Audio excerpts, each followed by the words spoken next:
Okay, it's time to talk some children's books because it is super important to keep reading with our young readers during this time.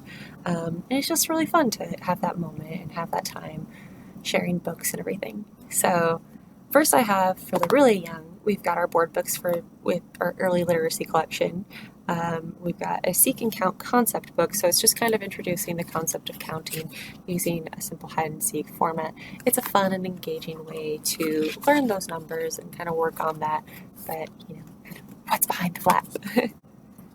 Next, I have Vegetables and Underwear. This is absurdly cute.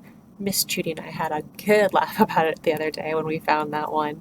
So it's just introducing the concept of wearing underwear. Everybody does it, and it's using cute little vegetables. So this is a good laugh. This is really great for, introducing underwear. And then the last one, the board book that I have for us is a mix and matching farm animal book. It's called Taken. So it's kind of introducing, animal concepts and names, but, kind of saying, hey, that's not quite right, is it? So it's a really fun way to engage that way with a child. And then we'll move on to our picture books. So first up, I've got I Wonder by K.A. Holt. And this is a really lovely, the illustrations are absolutely wonderful. They're watercolors and everything like that. And I think paper collage, if we're being very particular about the terminology. But this is a book that inspires your child to ask questions. I wonder if the cereal is afraid of the spoon. All those things. So it's asking questions and getting those inspired and, trucks and cars, and it's a bigger world. And just hey, what the heck is going on out there?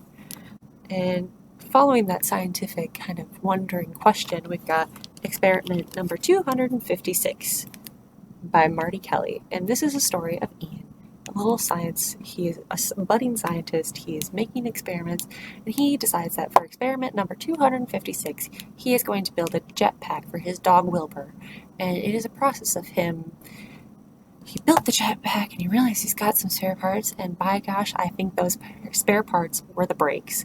So Wilbur gets jetted off, and he's taking notes and conducting his experiment, and it's time to maybe reevaluate what we just did there. This is a great story about jetpacks and dogs, but also about science, asking questions. And the last picture book that I have is Dandelion's Dream by Yoko Tanaka. And this is a wordless picture book. It just uses the two colors of kind of dark gray and this bright yellow. And it's a really lovely story about what if a dandelion came to life and became a little lion and went on an adventure. So this little dandelion sprouts up into a lion and takes an adventure of a lifetime. So this is a great book if you're just working on, engaging words and pictures with your child, and you're just kind of getting to the idea of storytelling and kind of engaging in that way. So check out Dandelion's Dream by Yoko Tanaka. And next, we'll go for our nonfiction selections today.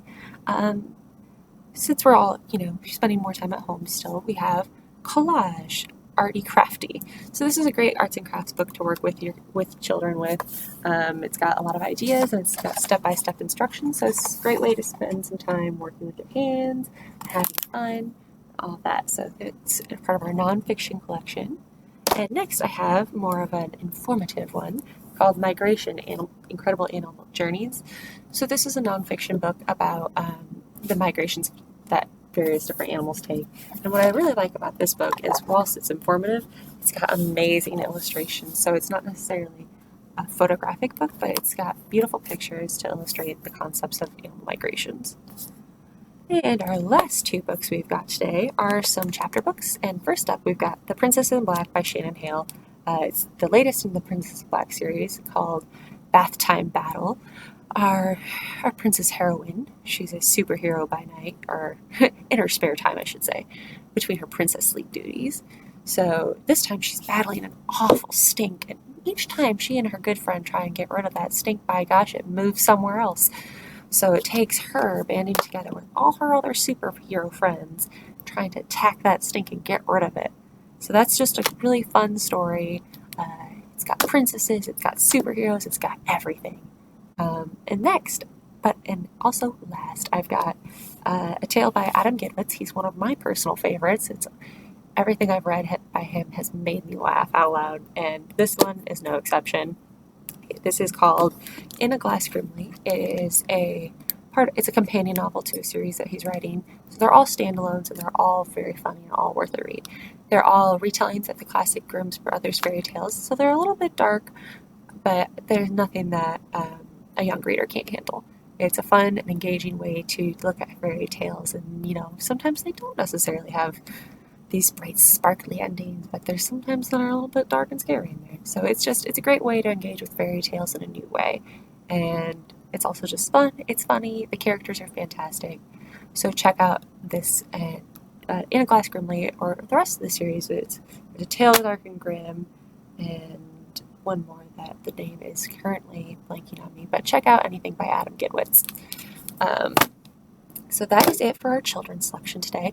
These are all available for right now, so give us a call and we'll put them on hold for you, or if you could place a hold online, we'll take care of it and we'll make sure you get them.